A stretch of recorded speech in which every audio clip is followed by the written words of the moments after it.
My goodness, how quickly does time fly? Oh, yes. So interesting how, even though it does fly and moves fast, how it's always now, isn't it? About that right now, it's now. Oh my gosh, it's now. It's not tomorrow. It's not yesterday. All of those live in your imagination. Think about that one. That one's crazy when you dive into that one. You'll go into a massive rabbit hole from that one. And this reminds me of how in church, for instance, they say, well, it's to bring forth eternal life, not understanding we're already living eternal life because now is part of eternity. And actually, eternity is always now. But with that being said, why am I bringing this up? Well, to remind you that now is all you've got. That right now you get to say how this morning's going to be. So I'm going to say this. Good morning, great morning, wonderful morning, spectacular morning, outstanding morning, magnificent morning, supercalifragilisticexpialidocious morning. See, we get to describe things. We get to give meaning to things, everything, when in the present, right here, right now. And that's what we hope that you get. We hope that you understand this important principle. Remember, how you're thinking now determines the direction you're going to go. How you're thinking, that's what you believe to be true, the habit you have, the narrative inside. And the best part is it's not fixed. It's not a fixed condition of things, as James Allen points out in Out from the Heart. You can change it. You can change how you're thinking now, which will change your life. Think about that for your income, how much you earn, what you do for work, your lifestyle, all of it. It can change magnificently simply by using your magnificent mind consciously to change the patterns in you subconsciously. So I was perusing through this gem right here, and I went to page 109 in this beautiful gem here. There's no such thing as self-sabotage. If you don't have a copy of this, make sure you get a copy of it. It is so good. It's so simple. And boy, is it an eye-opener. It completely obliterates, decimates, destroys the narrative of you stopping yourself, that there is such a thing as self-sabotage, and introduces you to the truth of who you are and how your mind works.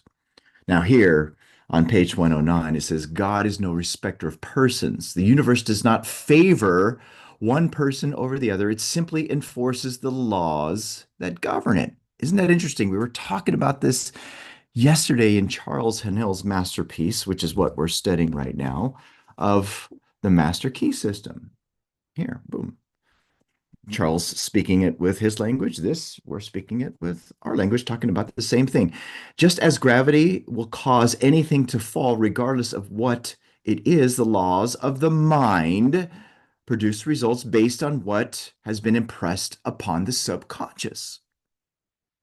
Think about that for you. The universe operates with no favorites involved and moves to and through the individual based from what's in the heart. As a man thinketh in his heart, so is he. As a woman thinketh in her heart, so is she. As you thinketh in your heart, what you believe to be true, the habits you have, so are you, so are the results of your life. So are the outcomes. Then it goes further. These laws are not personal, they are principles. Judgment, choices, and morality reside solely in the conscious mind. It is the only part that you can evaluate, discern, decide what is right, wrong, beneficial, or limiting. Only through conscious awareness can you intentionally direct change. Only through conscious awareness. And what's beautiful is what we're going to be going into, and this beautiful gem is going to tie into that amazingly well. So here, the closing paragraph of this page is, this is why transformation can only occur when you take control at the level of the conscious mind, deliberately choosing new thoughts and ideas to impress upon the subconscious. Oh, yeah. See, it's by using this part of your mind to impress upon your subconscious mind, this is where the heart is, that you change your life. Now, it's important to remember also, though, that yes, you have these two parts of your mind, conscious, subconscious, that this here is like, it is actually the leader, and this here is the worker. It does all the work. With that being said, you can look at this as first gear in a car, the conscious part of your mind, and this is where all the lower gears are, which are much more effective and empowering. Now think about you in the car that you have trying to drive 100 miles an hour in first gear. What are you going to do? You're going to fry. And see, that unfortunately is what happens to most people. They don't use this part of their mind enough to impress in them the new patterns and the new beliefs, which then deliver working less and doing things with ease. And again, that's what we're wanting you to get for you. Think about that for you, and especially when it comes down to this goal of yours, whatever it is, you can make this automatic in you in terms of what's in your mind. And if you do that, if you consent to that and make it automatic in you, in other words, it's what you're consumed with, what you're obsessed with, to the point of where it is your identity. I got news for you. There's no way it's not going to happen. It will take shape in the outer world. Why? Because we're dealing with principles. We're dealing with laws. But now it's one thing to know that, go, okay, that's really cool, Troy. Okay, fine. Okay, well, now, see, what are you going to do with it? See, this is what both Dolly and I have done and are continuing to do throughout our journey to help you to see this as well.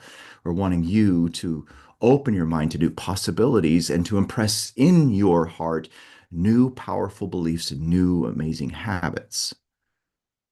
So do that. All right. Now let's go into where we are. Shall we? Shall we go into this? Nod your heads. Yes, let's do this. Let's go into this. All right. So here's what we're going to do. And we're going to go 1, 2, 3. Oh my gosh, it's magic. All right. So where are we in this beautiful gem? What page are we on? Well, the page that we're on is page 355. And with that, let's answer this question. My gosh, it's so interesting. We're on this page here, 355 and number 201 in this book. Boy, again, that flies really fast. So what is the real secret of power? What's the secret? That's really not a secret. Well, the consciousness of power, being aware of it. Whatever we become conscious of is invariably manifested in the objective world, is brought forth into tangible expression. That's what Elevitality is all about. It's about helping you to see that, to feel that, so that you can deliver the change that you seek. The Consciousness of Power is a beautiful book by Thomas Troward called The Hidden Power. I wonder if I have it here. Oh, yes, I do have it here on my desk. Look at this. I have a little section of books, my special books on the side of my desk here.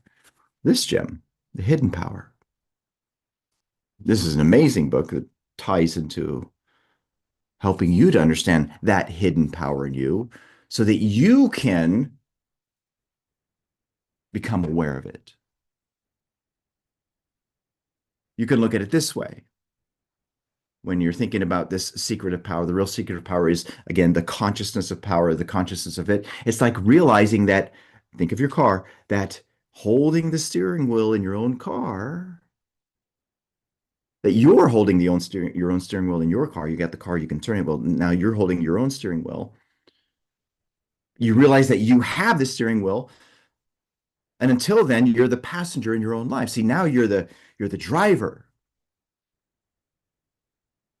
See, it's one thing to know it and see it. It's a different thing to say, hey, you know what? Oh my gosh, I can think what I please. If to think is to form, I can form what I please. See, to engage in that, to use that. See, that's when you're going to have power.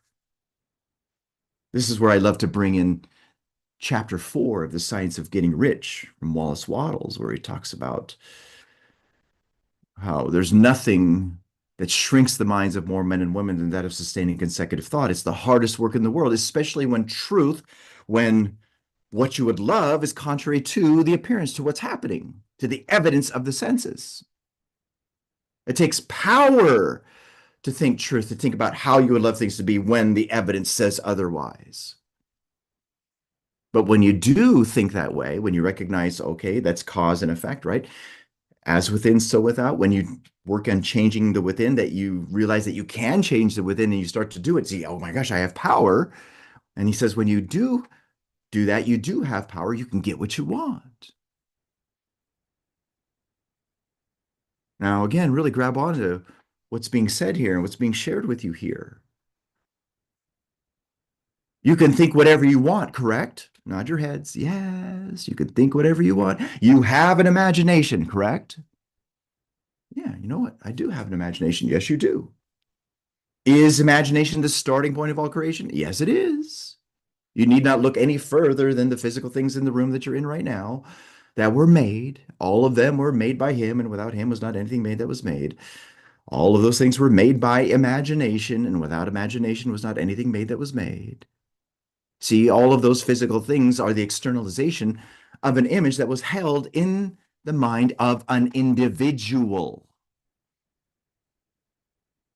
That thing, whatever it is that you're looking at in the room, is there because someone was loyal to that unseen reality. See, you can do the same thing. You want to turn your annual income into your monthly income? Guess what?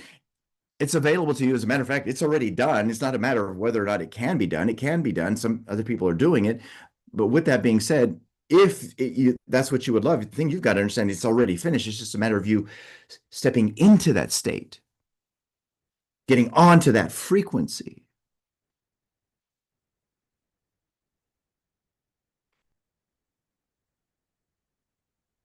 Now let's just sit in that for a moment. That's something that you have access to.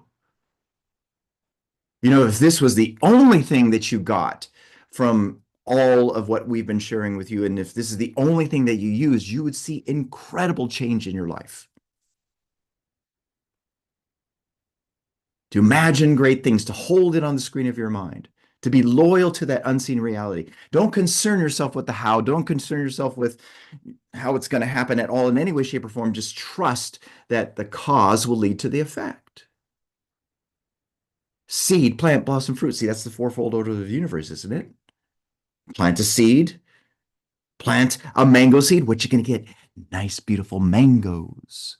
Plant an avocado, you're going to get nice, beautiful avocados. Plant apple seeds, you're going to get apples. You're not going to get oranges. See, that's the power you have. That's the hidden power you have. And that's what we're wanting you to see in you. This is how we're wanting you to think. This is our desire for you so that you can deliver the change that you seek, so you can help other people to do the same for themselves too. Want you to become rich, to be rich. And by being rich, you can help others to be rich. You're not going to be able to help others be rich by being poor. The best way for you to help others to get wealthy is for you to get wealthy yourself. And use these principles. Now, before we move further, those of you who are watching this live stream on social media and would love to tap into more of this and watch the rest of these calls and watch the recordings, go to elevitality.com and register for Master Your Mind. It's at the bottom of the page. Click on it. You'll thank yourself later. Yes, indeed, you will.